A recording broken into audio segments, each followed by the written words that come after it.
Let's bring in two Republican lawmakers, South Carolina Congresswoman Nancy Mace and Florida Congressman Mike Paradopoulos. Both, thank you for coming on. I appreciate this. Let's start with Wisconsin, then we'll kind of move down into the Sunshine State. Congresswoman Mace, to you first. The Democrats, including Chuck Schumer, said that the Wisconsin Supreme Court race, and this is a quote from Schumer, sent decisive message to the Trump, Musk, and Doge part of this. You can see the results right there. You have Susan Crawford beating Brad Schimmel fairly decisively there. What do you think about that race? Well, the other big thing tonight in Wisconsin, too, Trace, is that voter ID won. The voters of Wisconsin codified voter ID in Wisconsin state constitution. That was a big win for the Trump administration tonight. So I see it a little bit differently, I suppose, than the left. Yeah. Meantime, you had Elon Musk, who was on the 5 tonight. He was talking about the race in Wisconsin. And, Congressman, he said the following. I'll get your response. The judge at race will decide whether the Wisconsin districts get redrawn.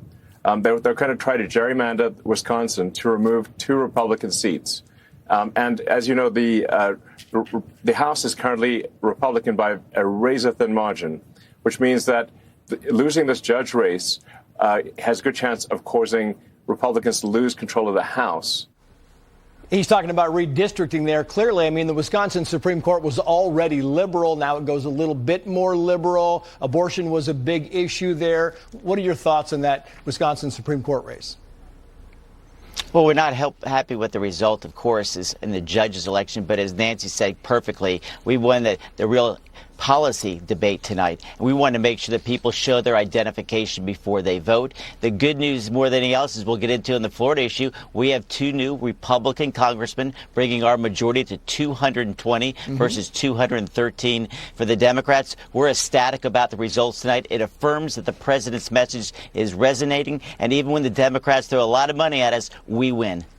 Yeah, I want to put those on the board if I can here. Look at Florida. This is in the 6th congressional district. Put this up. You've got Josh Weil against Randy Fine there. Decisive victory. You kind of roll it over again, and you've got this is the Jimmy Petranos fight.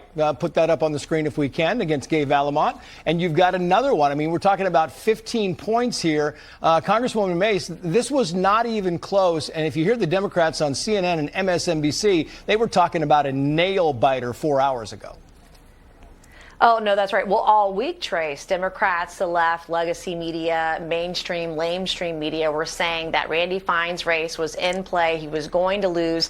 They poured in money 9-1. This was an enormous victory for Donald J. Trump tonight, for the Trump doctrine, for Doge, for everyone, that we didn't lose a seat and the Republicans won resoundingly, taking us into a stronger position in the House, which is very much needed right now. But this was a huge night for Donald Trump, and we all should say thank you.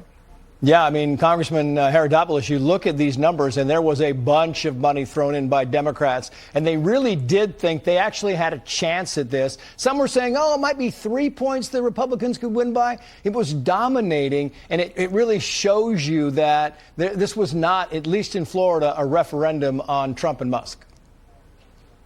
Well, I love the result. I was intimately involved in both races. I was absolutely confident that Florida voters would give that victory decisively for both Randy and Jimmy. They will be effective members. They will be America First Republicans. We're going to be pushing, as Nancy said perfectly, we have to focus on transparency. When people can see how their hard-earned money is spent, they are very much sickened by what the Democrats have done the last 4 years. This is an affirmation for the president, and we're going to move this agenda forward with the voters from Florida speaking up loud and clear.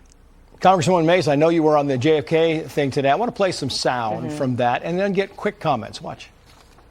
No, I don't believe that President Lee Harvey Oswald shot President Kennedy. I don't think the evidence supports that. I asked the committee to reopen what the Warren Commission failed miserably to complete. No, there's something new here. The New York Times, the Washington Post have never reported that 3 top CIA officials lied to the JFK investigators. What do you think? Anything new? Well, I mean, this was a bombshell, these the documents that have been released. And we heard Jefferson Morley today, an investigative reporter, state that he didn't believe Lee Harvey Oswald pulled the trigger. And if he did, he certainly wasn't the architect behind President Kennedy's assassination, that it was the CIA and or Pentagon involved. But also the other thing that we learned today, too, is that 20% of the documents have not been released yet. There are still redactions in the documents that have been made public. And it's important that we use sunshine. It's the best disinfectant. We want the truth. The American people deserve the truth. I got 10 seconds, Congressman, if you want to weigh in. As a person who wrote a master's thesis on JFK, let's open up the books. More transparency equals more trust. Yeah, Congressman Herodopoulos, Congresswoman Mace, thank you both for coming on.